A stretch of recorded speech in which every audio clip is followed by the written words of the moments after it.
And what you can start doing is to say, okay, so let's try to, I don't know, agree on something. So you can create agreed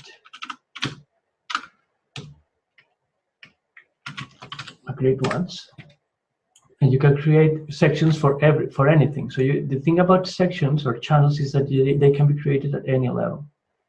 And so you can say, okay, we are going to have a section in which we are going to add the tools that are actually agreed. Then what somebody could do once they feel comfortable is that, I don't know, let's think we agree to use this card. So you can take a card and move it to somewhere else, some section else, and it can be in two places at the same time. Okay. So I use the control when I dropped it, or I could add it from there. And now this card is in two places at the same time.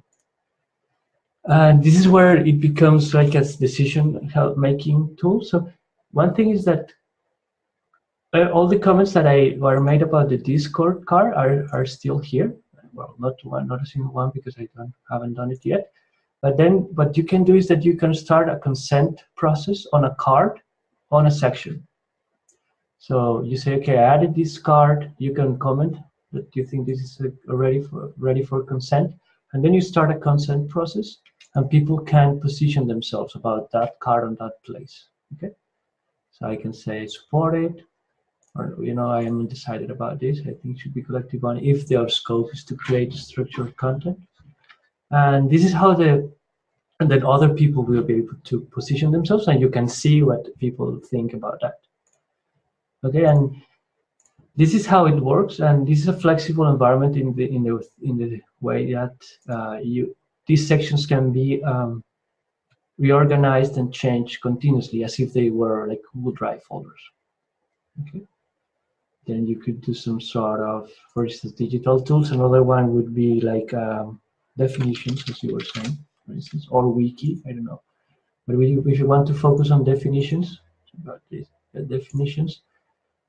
Then you can start some sort of space in which people define what is a DAO, what is not a DAO. And here what you can do is you can mimic version control by creating spaces for authors. This is what I'm proposing for the moment. So here we can say Phil Cunningham, okay, has his own section,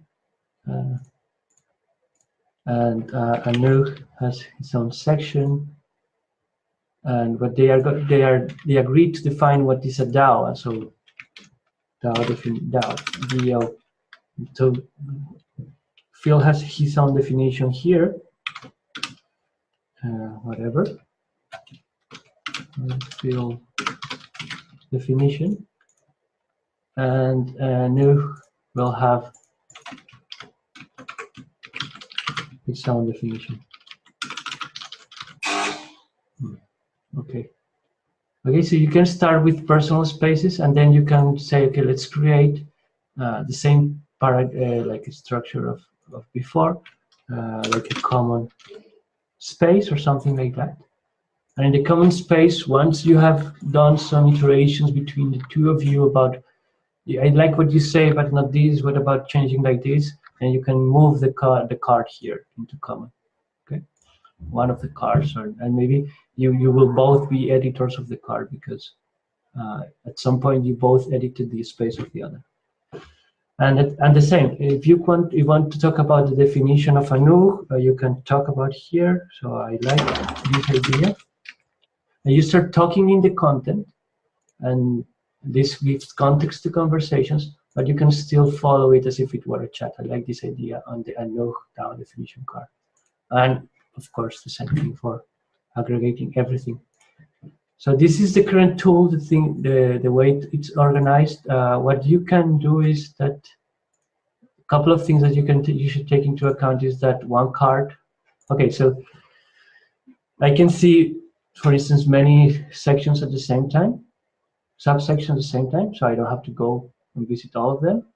And one card can be in multiple places at the same time, and they can be moved around. So can the conversations be public? Like, can it be like anybody on the internet can join it, or is it like a you have to have a special like how does the permissions work on this thing? Okay, so the permissions have the following functionality. One is the permission at the project level for the moment. Okay, so now by default the projects are private, but the projects can be public. If a project is public, the information, the blue information, I will explain you what's blue, will be public too. Okay, so these channels, when I created these sections, I didn't explain it, but there is something called the scope, and if it's common, it is public, and it will be available to everybody. Then what you can do is that you can have public channels, but you could also have one thing that is called shared channels, which are only visible to the organization. Okay, so the members of the organization. For the moment, it's only me. Other people won't be able to see. And the other thing that you can have is mine private sections, okay, that are only visible to you. So you can personalize this work area. And for instance, if you are only interested in the definitions, I actually only care about what Phil wants to say, okay, or mostly about that, then I can add one section to this mine. And this is a way for me to keep track of what is happening with things that care to me. So I can hear all the messages sent on the field cards, which is nothing for the moment, but I can see the cards or whatever. So you can organize the content. And this is the same for cards. You can go into, for instance, in the common area, I will add this card field definition from here. I will say it is private. It is another way of adding a card, an existing card. And this card is a weird thing because this is a field card that is private only to me in the common area. So I am thinking about proposing this common card, but nobody knows about it. It doesn't appear on the timeline, not even in the events. But you can have private content on shared spaces. And this is the first step towards version control. Okay, so this is the current definition of the tool. Those are the permissions. That was your question. Okay, so think of this as a flexible way of organizing content, so you can keep it like messy, but with time organizing it, you can change the organization. Okay, thanks for that long description. No, that's very good.